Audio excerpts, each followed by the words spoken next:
Hello, everyone. Tish Midman. I am going to give us about a minute or two so that everybody can get logged in, and so that everyone can get logged onto the Zoom. Nate sent out in the chat to join us for the interactive portion. You go to join.nearpod.com and type in the code 9Q2IP. And that will allow you to interact. If you have questions, Nate's going to be monitoring the chat. So let me go close the door.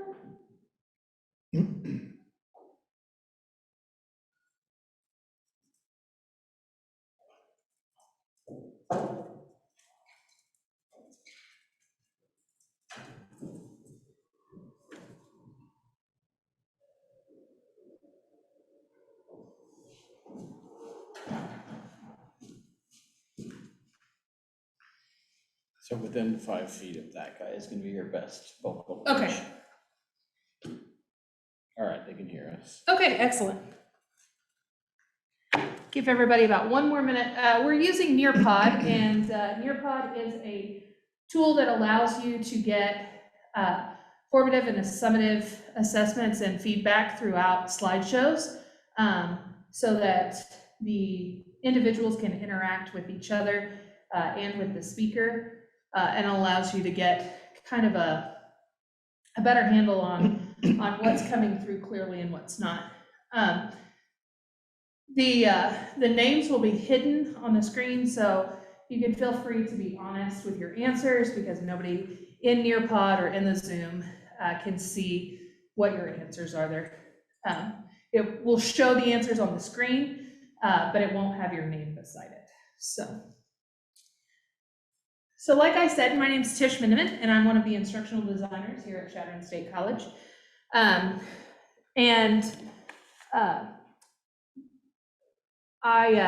This topic of decolonization is one that's important and necessary for a couple of reasons. One of those reasons being that we are seeing an increase in different demographics in our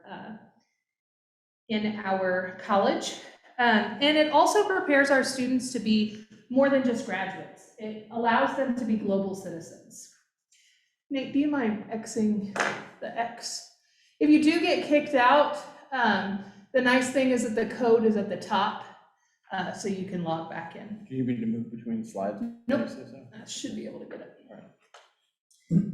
All right. So before we begin, I want to just say that I'm here to facilitate a discussion and provide information. Things that we talk about today may make you uncomfortable. I'm still uncomfortable with unpacking some of these things, but it's okay to be uncomfortable, because growth comes from that discomfort. If we always stay in our comfort zone, we can't grow as much as we should. And then by coming here or joining us via Zoom, you are agreeing to share ideas, but also to have your concepts challenged. The only way to critically think is to get different viewpoints and have your views challenged. And so it's okay to challenge those views. So we're going to dive right into the interactive portion. What you'll see on your screen, it looks a lot like this. The question is, what is colonialism? And then you'll enter your answer in the box. You will have 2 minutes to do so. So if you will hit teacher up there where it says beta, the very top. Right. On the right. Here? Nope, way over here. On the right. Yeah. See where it says teacher? I can't read it. Yep, right there. Right here? Yep. Okay, we're gonna start, hit the hide student names down here at the bottom. Here? Yep. Okay, and then we're gonna start our activity. So, Hit that. yep, what is colonialism? Okay, remember that you can be honest, and just tell me what you think colonialism is. I think it's when one country decides this other place looks pretty good, and they make a concerted effort to move some of their population into that place. Who would ever do that? I can think of several. And without much regard for who's there already. Yep, absolutely. So we'll start seeing some answers hopefully pop up pretty quick. Want me to mirror the answers in the chat? Do I? Do you want me to put the answers in the chat as well? They should be able to see them. Yeah. Are we using? Yes, Okay. it's all right. You are invited to.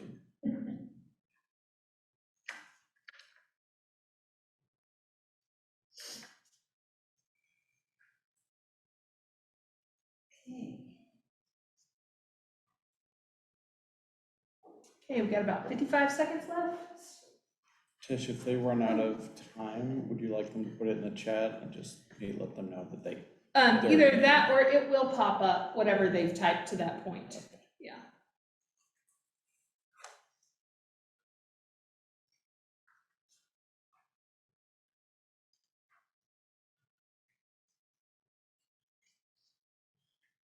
I feel like I conflated something. I've got your file. That's not what we're using. Yeah, it is. Oh, okay. So this, I loaded it up, but I haven't explored. So where are we?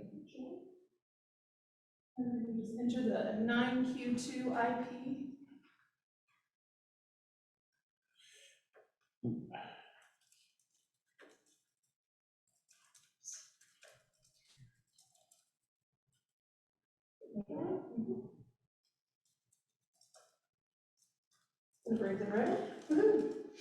Okay, excellent.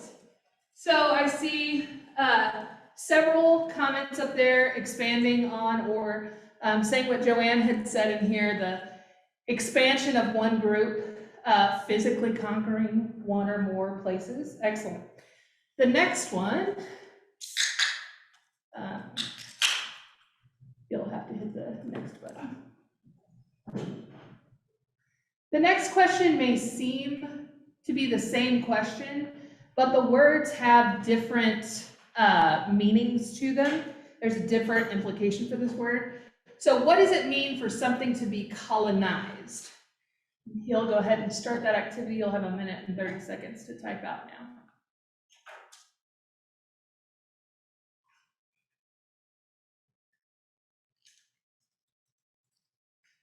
What does it mean for something to be colonized?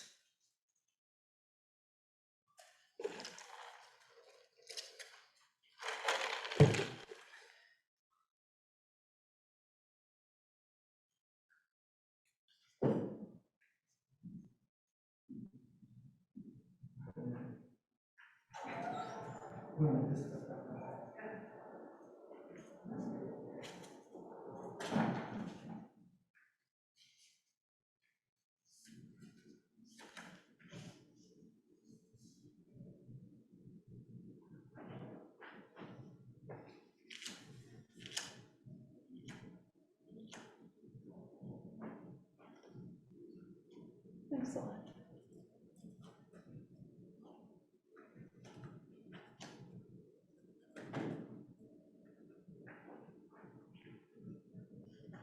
About 25 seconds left.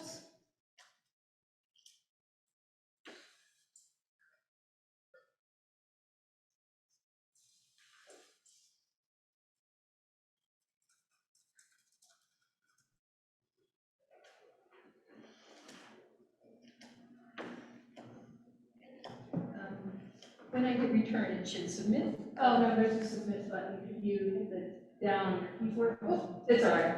It'll put it up there. There's no green today, right? Nope. Okay, so I'm seeing similar information to what we said on the colonialism, but to have your beliefs and values minimized while another group takes control of the narrative, or to come under subjugation of an outside group. I like both of those, especially. Nate, if you will hit the next. So when we talk about this particular subject, it helps to have some common definitions for these things. So colonialism in its broadest terms, is acquiring political control over a piece of land and then occupying it with settlers and then exploiting it economically. We've seen this throughout the African continent and in South America, other places across the world. We've seen this. On the contrary, colonization is more nuanced. So there are levels, as you can see. There's external colonization, like the invasion of Afghanistan. There's internal, which is the continued oppression of Aboriginal peoples by European countries. Self-colonization, this one I thought was very interesting. It is the adoption by one group of a particular set of norms, not enforced on them, but pressured on them. So for example, Eastern Europe has taken on a lot of the political and financial systems that Western Europe has.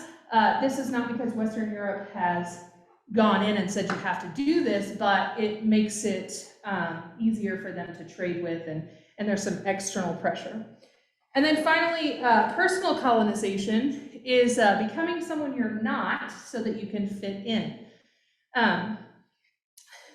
Indeed, these are the levels, but to really understand colonization, you have to understand that it's people using their own knowledge and their own values to place value on somebody else's land, resources, knowledge bases, and those kinds of things. So a good example of this. I have a Yes. question in the chat. Absolutely. Would you like me to hold on to those? No, go ahead. Okay, so Dr. Kratz asked, is colonization, or are colonization and colonialism the same? They are not, they're just related. You'll hit the next button because this doesn't seem to be working. Oh, probably because you were clicked on the chat, that's fine.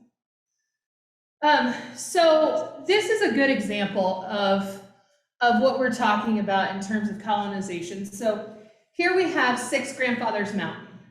And when the colonizers came to this part of America, they saw 6 Grandfathers Mountain and they assigned their own knowledge and values to it. They said, what we see is value in a monument. And the native people who are here, this is a sacred site to them, and it has a different value to them. But because there was not a discussion between the two groups about what the actual value was and the values that each was assigning, we ended up with Mount Rushmore. Any questions about colonization or colonialism so far? Okay. Next. All right, so colonization and education looks like the privileging of knowledge. So some people's knowledge bases are more privileged than others. So let's take the example of acupuncture, okay? Acupuncture has been around for thousands and thousands of years, right? But it was not included in hospitals as a treatment plan because it had not been studied by Western science standards. We are seeing now that hospitals are starting to hire acupuncturists because they're realizing that it does have a value. But that's an example of privileging one's knowledge over another. Another way that education is colonized is the omission or purposeful erasure of a people or their knowledge. So I will take an example of myself in my own schooling from Oklahoma. I took Oklahoma history, and we were taught about the Tulsa race riot. Now, you will find that a more accurate moniker is the Tulsa Race Massacre. We were taught that it started because a a black man assaulted a white woman in an elevator. In truth, that woman has recanted since then. It was an excuse used by the people in Tulsa to go and take down Greenwood. We weren't taught about how Greenwood had its own doctors or lawyers or its own economic systems and how it had built up and was called Black Wall Street. All we were taught was that it was burned down and it was part of a riot. We weren't taught even that none of the people who were involved in the massacre were even prosecuted. No one who was related to that has ever been prosecuted to this day. So that is a purposeful erasure of that moment in history. The last two examples, the failure to acknowledge exploitation of peoples and forced assimilation through cultural norms. Think of that in terms of the implementation of residential schools, okay? So Native American children were forcibly taken from their homes. They had their hair cut. They were not allowed to practice their religion. They were not allowed to speak their own language. Many of them were beaten and maltreated. The mortality rate in residential schools was 50%. If you will click to the next one. When you think of a residential school, is this kind of what you think of? Late 1800s, early 1900s. So, in fact, the last residential school in Canada wasn't closed until 1996. And the United States still operates 4 off-reservation boarding schools. The Bureau of Indian Education has in fact said that the purpose of these schools at the time that they were instituted was assimilation, forced assimilation, and they have since changed the narrative behind those schools to include cultural enhancement and bringing back the native culture, but they were used for forced assimilation. All right, next slide. So, with those things in mind, what do you think it means to decolonize? If that's what colonization of education is, and that's what colonization is, what do you think it means to decolonize? Nate, do you mind starting that activity?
Got about 20 seconds left.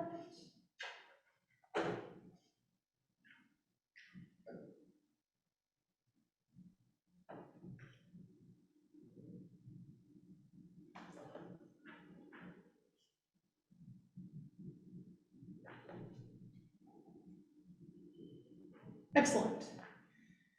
So these are all great answers.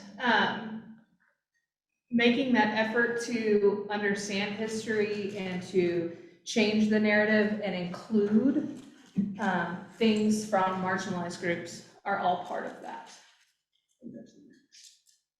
So in the broadest terms, decolonization would be returning land back providing restitution for exploited resources, giving back sacred artifacts and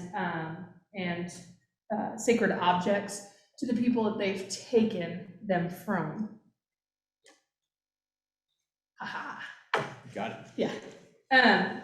Now, decolonization of education has three main components. The first one is disrupting the narrative and disrupting the norms. Who are the contributors of our knowledge? We want to really look at who's contributing to the knowledge.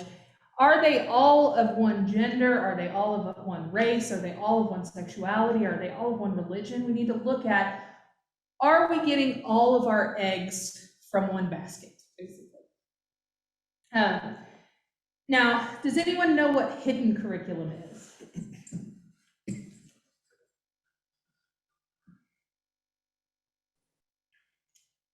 Maybe. Oh, go ahead.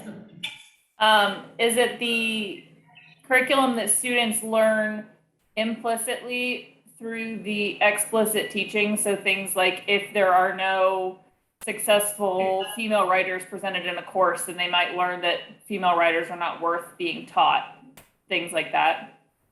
Yes, yes. That would be the implicit things that we teach in our curriculum. And a lot of those are culturally based, especially Eurocentrically based. If you look at K through 12 education, a good example of this is the idea that students have to sit still for the entire 50 minutes, that they respond to the bells, that they don't question authority, and those would be Eurocentric norms. And when we see K through 12 education in that light, and we don't bring in any kind of outside ideas, we miss out on a large opportunity for our students.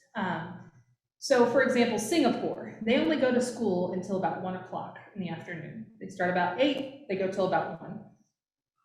Their parents do in fact work 10-hour days, but the schools are funded in such a way that they have after school activities, clubs, sports, all those things. So the students actually go until 5 o'clock or 6 o'clock, but they're doing things that aren't in a structured classroom. They also have 30-minute periods with 15-minute breaks in between so that the students can reset basically for the next set of information that they're going to receive. Now, the reason that I mentioned Singapore is because it is #1 in science, math, and reading in the world. So by excluding the ideas of other cultures in curriculum, we do a disservice to our students. Also, we need to understand that different students' cultures affect the way that they can understand and implement hidden curriculum in their own schooling. Another way, or another part of decolonization in education is recognizing the constraints that we put on our curriculum, not including other ways of thinking, not including marginalized voices. This actually hinders critical thinking for our students. So for example, think back to when you learned math. How did you learn math? For some of us, it was longer ago than others. Repetition and memorization, right? So that's how I learned math. And then I have 6-year-old twins, and they came home, and they were like, "Mom, look, doubles plus 1." And I was like, "Say what now?" Because to me, doubles plus 1 doesn't make any sense. When I say doubles plus 1, I mean that they don't do 7 plus 8. They know that 7 plus 7 is a double, which equals 14, and then they add 1, which makes 15. It's not intuitive to me, but it's intuitive to them. So in a totally decolonized curriculum, what we would do is we would include all ways of getting to that answer, because in fact, what we care about is mastery. We don't necessarily care how you came to that conclusion. We want to you can use your own ways of creating knowledge to come to that mastery. In higher education, when we're developing assignments and assessments, we need to look at our objectives. So if our objectives aren't focused or centered on making our students better writers, it would be good to allow our students to have alternative ways to provide you with proof that they've mastered that information. So one of the things that I'm sure that we've all done is forums. And forums are very writing heavy. There are other ways that students can participate or show their mastery. For example, Flipgrid, one-pagers, creating presentations, or even memes. So we think of memes as these funny little things that we see on the internet, but to truly make a meme that takes off, you have to understand the culture and the information that you're trying to put forward. So it does require a lot of critical thinking to make one of those.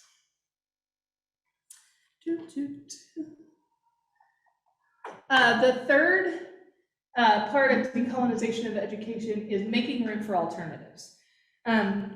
Providing alternative ways of knowing. So creating knowledge commons with people outside of the normal pathway of information.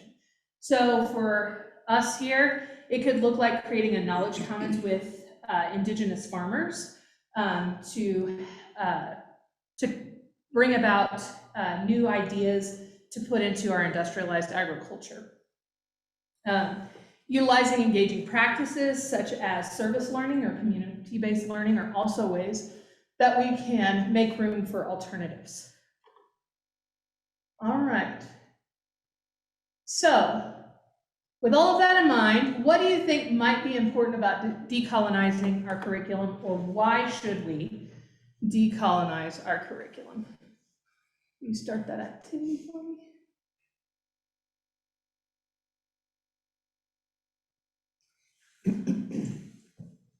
So I've given you the what, so you tell me the why.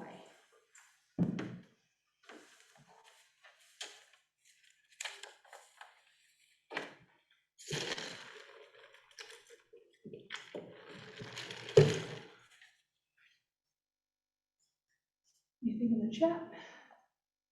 Excellent.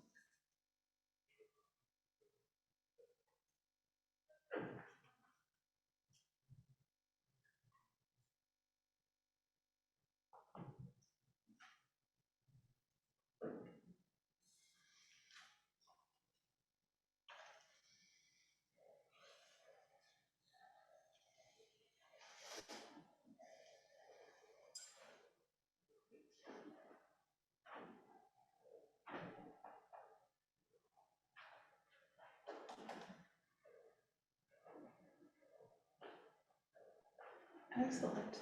Got about 30 seconds left.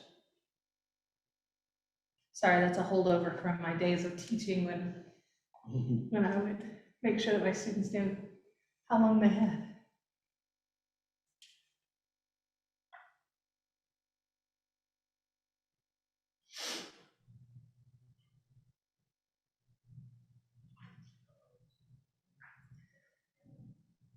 Seeing a lot of things about inclusion, more complete understanding. Those are all excellent responses. One of the reasons is the demographics are changing in our classrooms. So this chart is from the Department of Education. Well, I took their numbers and made a chart, but so if you look at 1976, which to some of our students might seem ages ago, but to some of you might seem like yesterday, you can see that we didn't even count 2 or more races or Pacific Islanders. So our numbers were woefully incomplete at that point. But you can see that the total selected races or ethnicities, which is the orange bar, is quite a bit lower in comparison to the blue bar, which is our white students, okay? Now, the number of white students has stayed pretty much the same, except for like a weird influx here in 2010. Nate and I discussed that and think that it might be due to the recession, but I have no hard data on that. But you can see that this orange line has steadily grown until where we're at, or the numbers I could get in 2019. So the other thing is that in 2050, if the calculations and projections continue the way that they are, there will be no set majority in the United States. So we want to make sure that we're drawing from all pools to get individuals to come to our college and not just from one pool. And we do that by making sure that we have inclusive pedagogies, that we are decolonizing our curriculum, that we're showing a culture of care.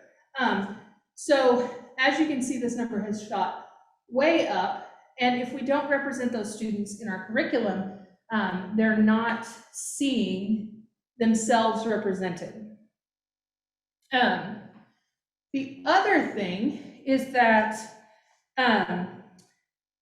critical thinking, the more diversity you have, the more critical thinking that can happen. So the research shows that the more diverse ideas somebody is exposed to, the more that they can critically think and problem solve. So if we think to our students, or if we think back to our own education, if you are sitting on a surgery table, do you want the doctor who only memorized his flashcards the night before the test and then forgot everything afterwards?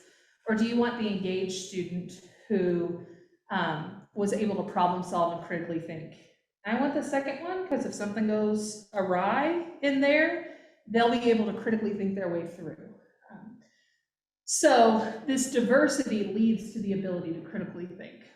Also inclusivity, it increases enrollment.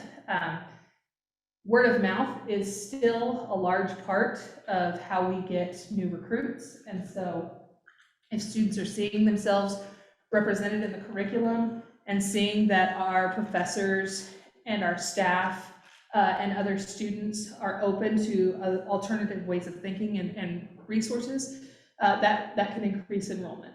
Also, our mission statement directly talks about increasing diversity, equity, and inclusion. And so that should also be a goal of ours. So, how is decolonizing accomplished? Is there just one way? No.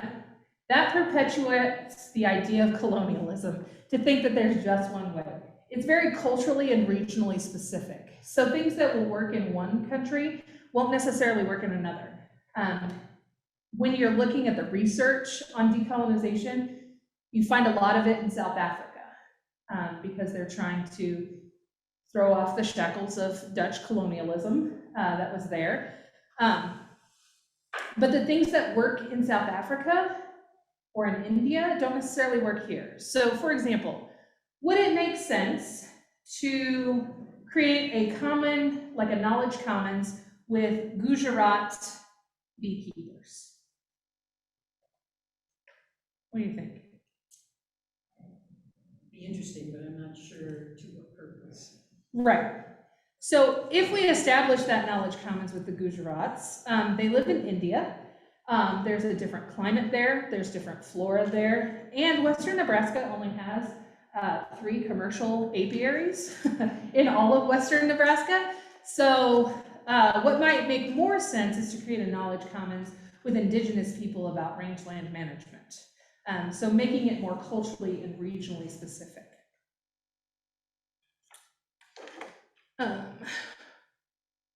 So these next slides are not exhaustive by any means. These are simply ways in which we could accomplish decolonization. So regularly critiquing the position of knowledge, looking into your curriculum and seeing whose knowledge am I providing to my students? Are there any other ways of thinking about this? Even having your students do it. So having students look at pieces of information that you're providing and looking for hidden biases and looking for those origins. Where did this come from? Why is this the authority on whatever it is? Also, you could evaluate different textbooks to see if there's any hidden biases or implicit biases. There is a publisher who has a social studies book that states the Atlantic slave trade brought workers to America. And so even though it doesn't say anything negative, it provides this idea that the people who were on the Atlantic slave trade came here voluntarily to work. So making sure that we look for those. And if we continue to use that textbook, explaining how this is a viewpoint that is not true. And then in history classes or literature classes, including and acknowledging descriptions of events from different viewpoints. So for example, the Alamo, telling the story of the Alamo, both from the side of the Texans and the side of the Mexican army who was involved in it. Another example is constructing an inclusive curriculum. So incorporating knowledge from marginalized groups and providing alternative knowledge sources. In science, we tend to talk a lot about Lister and Pasteur when we talk about germs and disinfectants and stuff, but we tend to forget to include information about the observations that generals made during the Indian American Wars, the Native American and American Wars, where the generals saw that their soldiers who were in their medical camps were dying off in much larger numbers than those in the Native American camps, and that's because the Native Americans were separating out their sick so that they didn't infect the healthy. But we don't learn about that in general. Also, contributions from people like Henrietta Lacks. We have a whole book on her in the library, and how through her cell development, we've developed antibiotic strains and vaccines and all kinds of different things. So providing that information about marginalized groups. Also changing the names of courses. So the names of courses can have colonial origins or be implicitly colonial in origin. So for example, if we had a human sexuality course, instead of calling it human sexuality, we could talk about, we could call it the cultural exploration of sexuality and gender concepts. So in general, human sexuality doesn't include the description of two-spirit people, which is a Native American idea that's very close to transgender. So exploring those and changing the name to make sure that students know that we're going to explore more than just the norm. Another idea is, instead of calling it foreign policy, we could call it US foreign policy and its implications on South America from 1950 to the present. So the more information you give students, the more excited they get about classes. So that's another way. And then changing where we place marginalized content. So if it does not fundamentally change the entirety of your course, taking those marginalized voices and integrating them throughout the semester makes them feel as important as the normalized curriculum. So decolonization is not about stripping all of the Eurocentrism out of curriculum. It's about adding alternative voices. Now, if we put them all at the end, they seem less important. And as we all know, as we get closer to the end of the semester, they can get pushed off and they can get left off because we didn't have enough time to get there. So making sure that we integrate them throughout allows them to have the same import. Before you move on, I had Yes. I had a question. Yes. So Shelley Freer asked, while colleges across the country are working towards decolonization of education and inclusion, what will happen when so many students from public schools across the country that are now being subjected to laws that constrain what can be taught, specifically in the areas of race and history? Right. What happens when those students get here and they've been kind of denied some aspects of history? It becomes a How do we- mind-blowing experience. Yeah, I mean, I guess your question is how can we respond to that? We provide safe spaces to have those conversations. We provide students with a way to explore these different cultural phenomenon that they're not used to in a way that is not attacking. So we make sure that even if a student is not familiar with these other histories that they've not been introduced to, that they never feel like that's their fault. Right, Yeah. absolutely. I can't tell you how many students I had in my biology class who had never seen a microscope. Mhm. And that's not controversial. Microscopes aren't controversial. They've been around forever. And so making sure that they understood that that wasn't their fault, that was a lack on their K through 12 education, but it was not a lack on their part, and then providing them with resources to get them caught up to speed is another way to make sure that they don't feel separated or isolated because of that. Other questions? Okay, so this next one is interesting. Will you hit the, All right, click Yeah. on the thing. that's okay. So relational approaches to teaching and learning. One of the examples is co-production of knowledge. So does anybody know what co-production of knowledge means? It's like when, at any time, when two people work together to come to join their ideas, to be influenced by one another's thoughts, so that what comes out of that is more Right. than either one of them brought to the table. Absolutely. And co-production of knowledge doesn't have to just be between faculty members. It can be between faculty and staff. It can be between faculty and students. Having students help create content gives them representation within. Yes. Sorry, I forgot I need to repeat statements from the Oh, audience. yes, yeah. Can you say what you said one more time so I can report it for the chat approximately? When two people work together to Mhm. discuss their ideas, they share their knowledge, and together they develop more than they might have done individually. So tell me how I'll do my best. So Providing, Professor Hayes said that it's when two people or more work together to combine their knowledge, to share it with each other, and I know you said more. I know I did too. and it's to already- develop something that's more than either one of them might have created. There you go. individually. Yeah, thank you. You're Yes. welcome. Some of the parts is greater than the Yeah. whole of the parts is greater than the sum Sum, of the parts. yeah.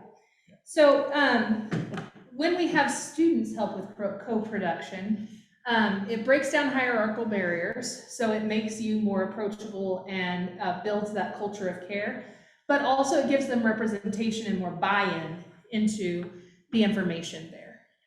So next we have a poll question. Oops. Oh, I got it. So which of these do you think best describes your feelings about co-production of curriculum? Are you comfortable? It's okay if you're not comfortable. It's okay if you're super comfortable. But how, and then I'm going to give some more information and some examples of co-production that will maybe help you feel more comfortable. And this is a question about in their course planning process. Yeah. Thing is, we do this all day long when we walk into somebody else's office and say, blah, blah, blah, and they say, remember, and you have resolved an issue in just seconds of an exchange. Oh, because yeah. they've added to what you were thinking? Nate and I do that all the time. We share Yeah. an office, and so I'll be like, hey, what do you think about such and such and such? Mhm. I sent him a text message last night Yeah. while I was writing out my note cards to Yeah. make sure that I was incorporating some information that I thought was necessary. So, Yeah, the point was made that, by Professor Hayes again, that we do this all the time when we speak to our colleagues, we do co-production of knowledge. right. And so including students in that co-production of knowledge is yet another way that we can make it more than the. And that happens in education, especially as the students begin their exercises in other classrooms.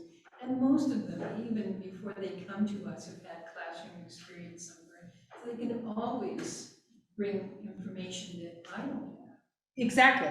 So Dr. Hayes said that this happens in education with her students who have come from teaching or just their own personal experiences, bringing in things that maybe were not thought of before. So, yes. Bruce Mack and mentioned in the chat that, let's see, all the more reason we should strive to decolonize our curriculum. I think he's referring to Shelley's comment about the problems, well, some of the changes in high school curricula. Bruce said, all the more reason we should strive to decolonize our curriculum and design in more inclusive pedagogy so that students learn that knowledge is not entirely held by one demographic group, that others have also contributed to knowledge and culture. Absolutely, absolutely. So this slide comes from DeMont University. They did a big co-production where they included like 140 faculty and students and staff. And one of the ways that they did this was in their business program. They had drop-in sessions to help with academic writing. And while they were in those drop-in sessions, they had students help them develop resources to provide to other students. So I've always said that the way that I explain something may be completely different than the way somebody else explains something, and that may click with you better than what I'm saying. So students tend to understand how other students think, and so by having them help you develop resources, you can provide a way for students to be able to understand sometimes things that they don't understand when you're saying it. So they helped to contextualize their academic skills. And even though those sessions were not compulsory, attendance soared because they were very involved with the buy-in that they got from other students being able to collaborate. So the last way we're going to talk about actualizing decolonization would be strengthening relationships within the community and building those relationships. One of the ways that you can do this is through guest speakers. Guest speakers are a great way to bring in outside viewpoints. So when we think about community, usually we think about a geographic location, but with the advent of technology, our communities can go far past our geographical locations. So just because there's not a zoologist here in Chadron, other than Dr. Brust, who's totally cool, then we could Zoom with a zoologist from Zaire, or we could Skype with a social worker from Senegal. We could provide our students with outside viewpoints to enable them to find new knowledge paths. And then we want to create assignments that can help to solve community problems. This gives our assignments an authentic focus. So let's say that you're teaching a wildlife ecology class, and there's a problem here in Chadron that involves wildlife ecology. Does anybody know what it is? The deer, okay? So having your students work on a project to humanely and deter the deer from our town, would not only give it an authentic focus so that students are more engaged because they can see what their work would do, but it also could solve a problem with the community, which provides community support to the college, which increases the ability of our college to reach out to our communities. We could also create an Indigenous language workshop. I watched a TED Talk probably 3 or 4 years ago that said we lose 1,000 languages a year because native speakers don't speak it anymore. And so rather than losing the beauty of those languages, providing a place for others to learn, I think is a great idea for building relationships with the community. So, any questions?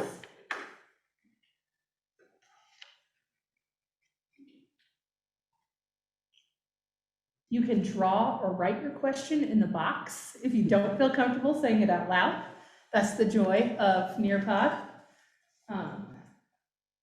So that your students who maybe aren't as willing to say things out loud can be, oh, we got 2 people in progress. I'm excited. Anybody in the live area have a question or?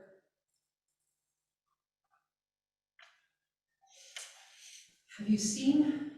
I have a question. Yes. Is this the end of the talk? Yes, it will Because be. there's so much to talk about. There is. This is just an introduction, and we can at the TLPEC we can have more in-depth discussions. We can have a second round of this that goes more in depth to other things, but we wanted to provide an introduction into decolonization and colonialism and those kinds of things because we wanted to create a common language. Well, it's perfect. The reason why I asked was I wanted to, well, so do we want to discuss some of the thornier issues here?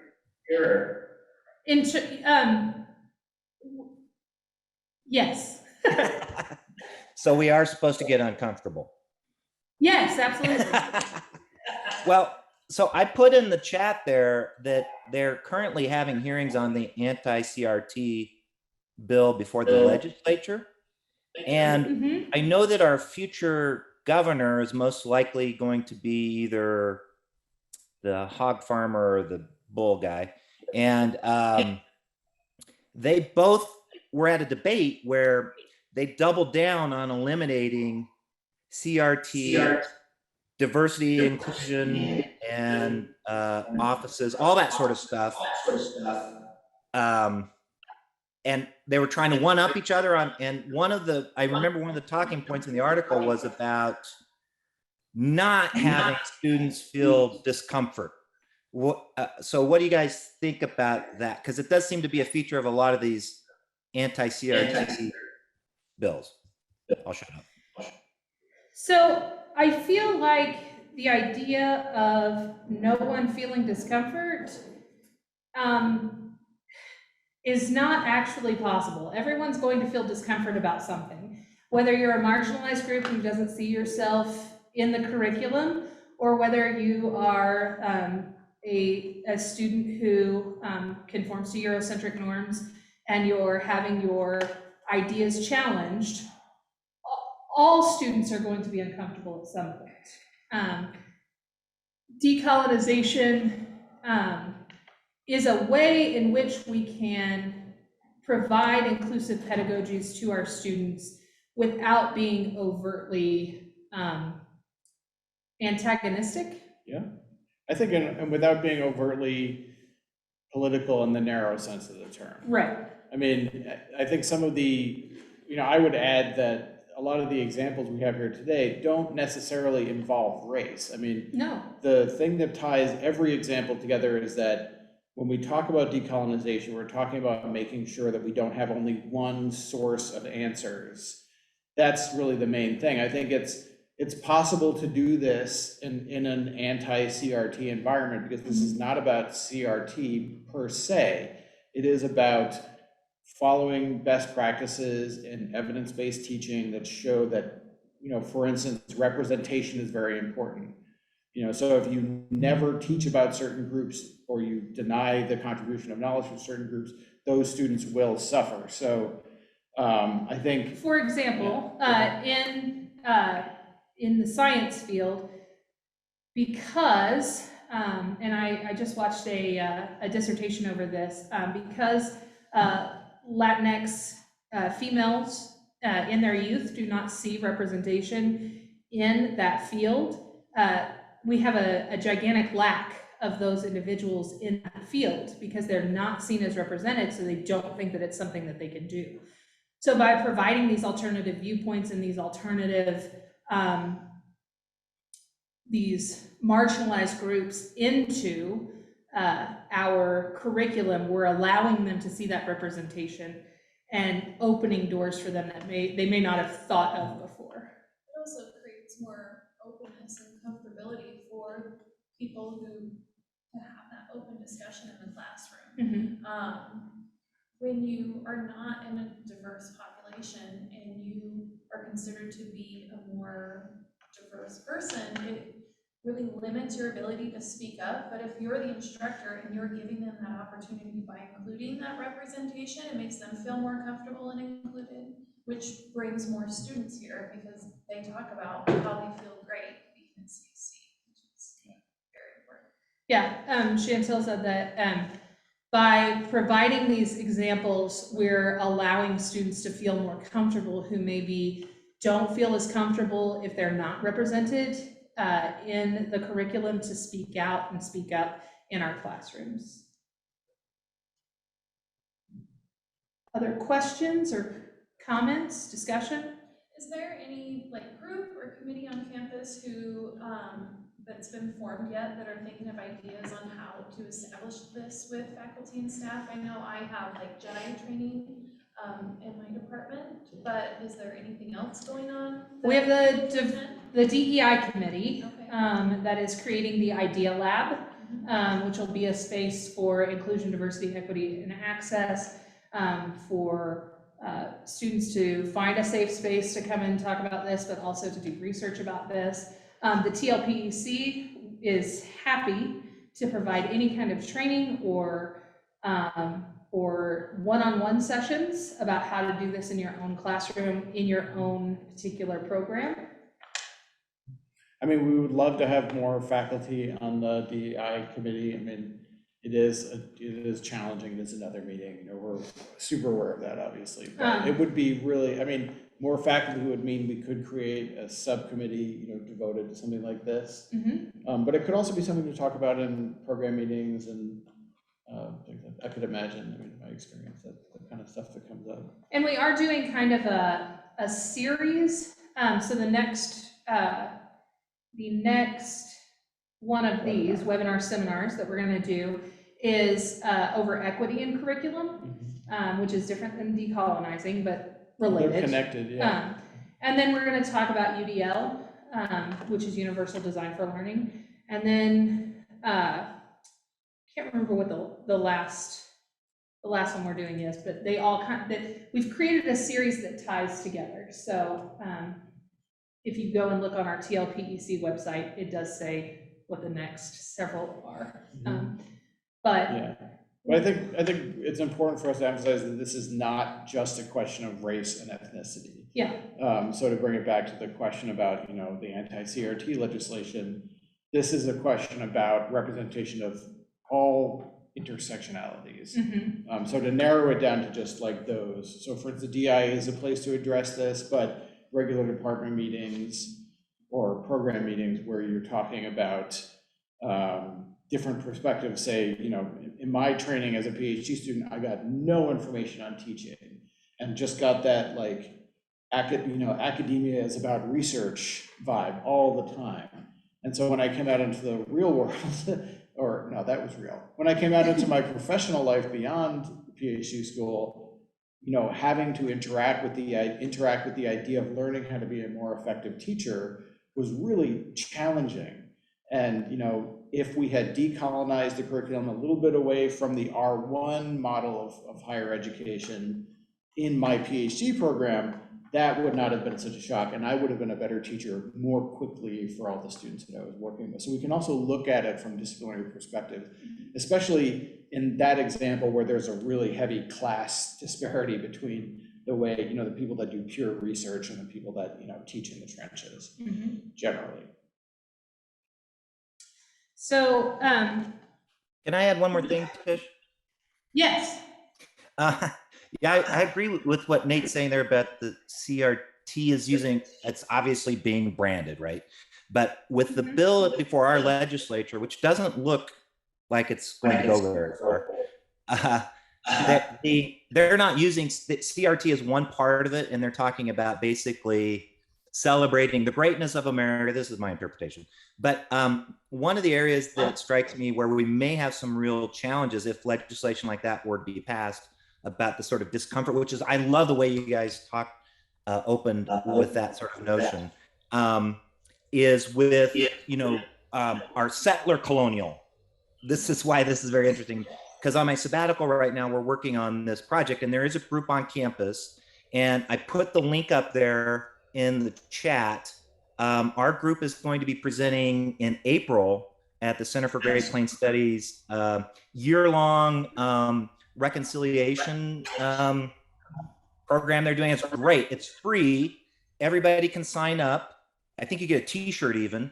And as you go through the list of events, and it's throughout the year, a lot of Zoom events and things like that, everything you kind of touched upon today is being addressed, it seems to me, in those panel sessions, if you look at it. And the one that we're working on, our group on campus is working on, should we adopt some sort of land acknowledgement statement? And I love hearing about that idea of the DEI committee, and I'll try and touch base after this meeting with you guys to see how we might get involved. But if people want to be involved in our work with our committee, just it's called, what did we name ourselves? We are the committee on exploratory committee on indigenous representation and reconciliation. And like I said, if you go to that link, you'll see that we're presenting on April 7th, I think. It's a Friday in the afternoon. And if anybody wants to see the work we're doing, we have a Google Drive set up. So just email me and I'll key you in. So we have this is the resources I used. Now, today's recording will be up on our YouTube and our TLPEC, along with the chat and the slideshow as a PDF form. So you'll have access to these resources. If you can hit it one more time. Oh, here we go. So we have one question for just some feedback about why you chose to attend our event and what you were hoping to take away. And then the next slide has a QR code, so you can give more in depth if you so choose. So if you want to fill that out, but otherwise, that's all I have. I hope that you enjoyed today. I thank everybody for coming and for interacting in this fun way. I hope it was fun for you guys to kind of get to interact and have your voices heard. We're gonna try and do our webinars/seminars in this way so that we can gather your feedback and also how you're interacting with us.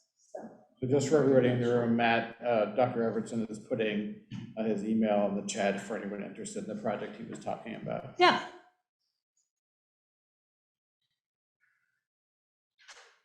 So I don't see any participation right there, but we'll put the. We do look really carefully at all the responses to the survey. Yes, we do. We're really trying to maximize the impact of these. Oh, you did that. I did do that. Typing and I thought. I'm so sorry, Joanne. I thought I did something. No. Tony Tibbetts also says she didn't get hers in. Oh, hold on, I'll go back. There you go. Hopefully. I'm so sorry, Tony. All right, well, we're going to stop recording at this point and sharing the screen. But I hope that you guys have a great day, and you guys can stay on the Nearpod. You don't have to, the Zoom can end and you can stay on the Nearpod, so. Bye. Thank you.